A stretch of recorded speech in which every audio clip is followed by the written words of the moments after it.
ಇಲ್ಲಿ ವಿದ್ಯಾರ್ಥಿಗಳೇ, ಒಂದು ಉದ್ಯಾನವನವು 1500 ಮೀಟರ್ ಉದ್ದ ಮತ್ತು 750 ಮೀಟರ್ ಅಗಲವಿದೆ. ಒಬ್ಬ ಸೈಕಲಿಸ್ಟ್ ಅಂದ್ರೆ ಸೈಕಲ್ ಸವಾರನು ಈ ಉದ್ಯಾನವನದ 4 ಸುತ್ತುಗಳನ್ನು ಸುತ್ತಬೇಕಾಗಿದೆ. ಅವನು ಗಂಟೆಗೆ 4.5 ಕಿಲೋಮೀಟರ್ ವೇಗದಲ್ಲಿ ಚಲಿಸಿದರೆ ಅವನು 4 ಸುತ್ತುಗಳನ್ನು ಸುತ್ತಲು ತೆಗೆದುಕೊಳ್ಳುವ ಒಟ್ಟು ಸಮಯ ಎಷ್ಟು? ಉದ್ದಂತೂ 1500 ಮೀಟರ್ ಅದ, ಅಗಲ 250 ಮೀಟರ್ ಅದ. ಒಂದು ಸುತ್ತಿನ ಅಳತೆ ಮೊದಲು ತಕೊಂಡು. ಸುತ್ತಳತೆ ಯಾವಾಗಲಾದರೂ ಒಂದೇ ಒಂದು ಆಯತಾಕಾರದ ಸುತ್ತಳತೆ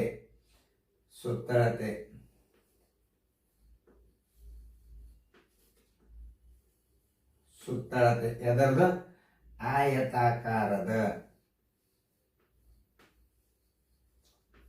ಅದು ಉದ್ಯಾನವನ ಉದ್ದಾಗಲಗಳು ಬೇರೆ ಇರುವುದರಿಂದ ಏನ್ ತಿಳ್ಕೊಬೇಕದು? ಉದ್ದದ ಅಳತೆ ಬೇರೆ ಅದ, ಅಗಲದ ಅಳತೆ ಬೇರೆ ಇತ್ತಂದ್ರೆ ಅದನ್ನ ಏನ್ ತಿಳ್ಕೊಬೇಕು ನೀವು? ಆಯತಾಕಾರದ ಸುತ್ತಳತೆ 2 ದುಂಡು ಕೌಂಸ್ ಉದ್ದ ಪ್ಲಸ್ ಅಗಲ, ಇದೇನಾಗ್ತದ? ಒಂದು ಸುತ್ತಳತೆ ಬರ್ತದೆ. ಈಗ ಒಂದು ಸುತ್ತಳತೆ ನೀವು ತಕ್ಕೊಂಡ್ರಿ ಅಂತಂದ್ರೆ ಮುಂದೆ 4 ಸುತ್ತಳತೆ ತಕ್ಕೊಳಿಕ್ ಬರ್ತದೆ. 2 ದುಂಡು ಕೌಂಸ್ 1500 ಪ್ಲಸ್ ಎಷ್ಟದ ಅಗಲ? ಉದ್ದ 1500 ಅದ, ಅಗಲ 750 ಅದ. ಅಗಲ ಏನದ? 750. 2 ಕೂಡಿಸಿ 2 ಇದಕ್ಕೆ ಗುಂಡ್ಲೆ ಹಾಕ್ರಿ, ಇದಕ್ಕೆ ಚಿಹ್ನೆ ಇಲ್ಲ ಅಂದ್ರೆ ಉಣಾಕಾರ ಹಾಕ್ರಿ. ಪೂಜೆ 5 5 7 5 12 1 1 2 ಬರೋಬ್ಬರಿ 4500 ಮೀಟರ್. ನೋಡಿ ಎಷ್ಟು ಬಂದು? ಒಂದು ಸುತ್ತಳತೆ 2250 ಅಂದ್ರೆ ಎಷ್ಟು ಆಗ್ತದ? 2 ಮಾಡಿದರೆ ಎಷ್ಟು ಬರ್ತದ? 2250 ಗುಂಡ್ಲೆ 2 ಬರೋಬ್ಬರಿ 2 5 10 25 50 2 4 ಅಂದ್ರೆ ಒಂದು ಸುತ್ತಳತೆ ಎಷ್ಟಾಯ್ತು? 2250. ಇದು 4500 ಮೀಟರ್ ಆಯ್ತು. ಇನ್ನು 4 ಸುತ್ತಿನ ಅಳತೆ ತಗೋಬೇಕು. 4 ಸುತ್ತಿನ ಅಳತೆ ಬರೋಬ್ಬರಿ 4 ಸುತ್ತಿನ ಸುತ್ತಳತೆ 4 ಸುತ್ತಳತೆ ಬರೋಬ್ಬರಿ 4500 ಗುಂಡ್ಲೆ ಒಂದು ಸುತ್ತಳತೆ ಎಷ್ಟು? 4500 ಅದ. 4ರಲ್ಲಿ ಗುಣಾಕಾರ ಮಾಡ್ರಿ. 4 ಪೂಜಿ 4 ಪೂಜಿ 4 5 20 2 4 4 16 1 2 18 ಮೀಟರ್. 4 ಸುತ್ತಳತೆ ಅಳತೆ ಎಷ್ಟಾಯ್ತು ನೋಡಿ? ಪೂಜೆ 4 5 20 2 4 4 16 ಅಂದ್ರೆ ನೀವೇನು ತಿಳ್ಕೊಡ್ರಿ? 18,000 ಮೀಟರ್. 18,000 ಮೀಟರ್ ಬರೋಬ್ಬರಿ ಇದನ್ನ ಕಿಲೋಮೀಟರ್ದಾಗ ಹೆಂಗ್ ಮಾಡ್ಬೇಕಪ್ಪ ಅಂದ್ರೆ 1000ಲೆ ಭಾಗಿಸಬೇಕು. ಯಾಕಂದ್ರೆ ಅದು ವೇಗ ಕಿಲೋಮೀಟರ್ದಾಗದ ಅಂದ್ರೆ ಎಷ್ಟಾಗ್ತದ? 18 ಕಿಲೋಮೀಟರ್ ಅವ ಸುತ್ತಬೇಕಾತು. ನೋಡ ಏನು 4 ಸುತ್ತಿನ ಅಳತೆ ಅಂದ್ರೆ ಬರೋಬ್ಬರಿ ಎಷ್ಟು? 18 ಕಿಲೋಮೀಟರ್ ಸುತ್ತಬೇಕತ್ತ. ನೋಡಿ ಹೆಂಗ್ ಸರಿಯಾಗಿ ಅರ್ಥ ಮಾಡ್ಕೋಬೇಕು.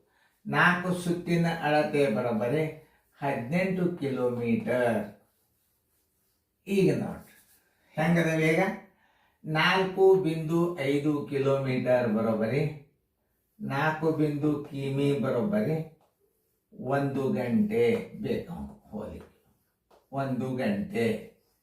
18 ಕಿಲೋಮೀಟರ್ ಕ್ರಮಿಸಲು ಬೇಕಾಗುವ ಸಮಯ ಎಷ್ಟು? 18 ಗುಂಡ್ಲೆ 1 ಸರ್ವಾಸವಾಗಲೇ 4.5. ಇದು ಭಾಜ್ಯ, ಇದು ಭಾಜಕ. ಭಾಜಕದ ದಶಮಾಂಶ ಇರ್ತಂದ್ರೆ ಏನ್ ಮಾಡ್ಬೇಕು? ಮ್ಯಾಲೆ 10 ಕೊಡ್ರಿ. ಇದು ಒಂದೇ ನೀವು ತಿಳ್ಕೊಬೇಕಾದದ್ದು ಅಷ್ಟೇ. ಸರಿಯಾಗಿ ಸ್ಥಾನ ಬೆಲೆಯನ್ನು ಹಾಕಿಬಿಟ್ರೆ ಮುಗಿದು ತಾನೇ ಬಂದ್ಬಿಡ್ತದೆ. ಎಷ್ಟು? 4.5. ಇದರ ಸ್ಥಾನ ಬೆಲೆ ಮೇಲೆ ಕೊಟ್ಟು ನೋಡಿ 9 5 9 2 5 1 5 2 ಬರೋಬ್ಬರಿ 4 ಗಂಟೆಗಳು. ಉತ್ತರ ಅವನು ಚಲಿಸಬೇಕಾದದ್ದೆಷ್ಟು? 4 ಗಂಟೆಗಳು.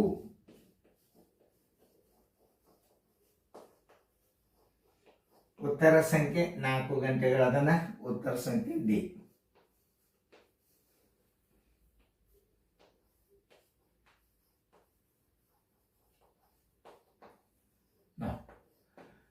ಇಷ್ಟು ನೀವು ತಿಳ್ಕೊಂಡ್ರೆ ಅಂದ್ರೆ ಯಾವ ಲೆಕ್ಕನೂ ನಿಮಗೆ ಬಿರಿ ಆಗೋದು.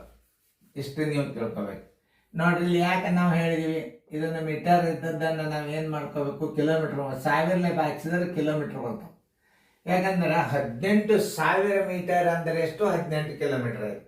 ಇದನ್ನು ಸರಿಯಾಗಿ ಮೀನಿಂಗ್ ಮಾಡ್ಕೋಬೇಕು.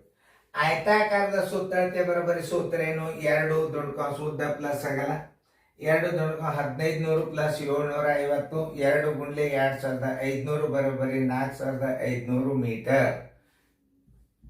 ಒಂದು ಸುತ್ತಿನ ಅಳತೆ. 4 ಸುತ್ತಳತೆ ಬರೋಬ್ಬರಿ 4500 ಗುಂಡ್ಲೆ 4 ಬರೋಬ್ಬರಿ 18,000 ಮೀಟರ್. ವೇಗ ಕಿಲೋಮೀಟರ್ದಾಗ ಹೇಳ್ಯಾನಪ್ಪ ಅಂದ್ರೆ ಈ ಮೀಟರ್ಗಳನ್ನ ನೀವು ಕಿಲೋಮೀಟರ್ದಾಗ ಮಾಡ್ಕೋಬೇಕು. ಅಂದ್ರೆ 18,000 ಮೀಟರ್ಗೆ ನೀವು 1000ದಿಂದ ಭಾಗಿಸ್ಬಿಟ್ರೆ ಏನ್ ಬರ್ತದೆ? ಕಿಲೋಮೀಟರ್ ಆಗ್ತದ. 18 ಕಿಲೋಮೀಟರ್. ಒಟ್ಟು ಅವ ಸುತ್ತಬೇಕಾದದ್ದೆಷ್ಟು? 4 ಸುತ್ತಿನ ಅಳತೆ 18 ಕಿಲೋಮೀಟರ್. ಆ 18 ಕಿಲೋಮೀಟರ್ವನ್ನು ಅವ ಸುತ್ತ ಹಾಕ್ಬೇಕಾದ್ರೆ ಅವ ತೆಗೆದುಕೊಳ್ಳುವ ಸಮಯ ಎಷ್ಟು ಅಂತ ಕೇಳಿದಾಗ 4.5 ಕಿಲೋಮೀಟರ್ ಕ್ರಮಿಸಲು 1 ಗಂಟೆ. 18 ಕಿಲೋಮೀಟರ್ ಕ್ರಮಿಸಲು ಎಷ್ಟು ಗಂಟೆ? ಬರೋಬ್ಬರಿ 4 ಗಂಟೆಗಳು. ಚೆನ್ನಾಗಿ ಬರ್ಕೊಳ್ಫೇರ್ಲಾಗ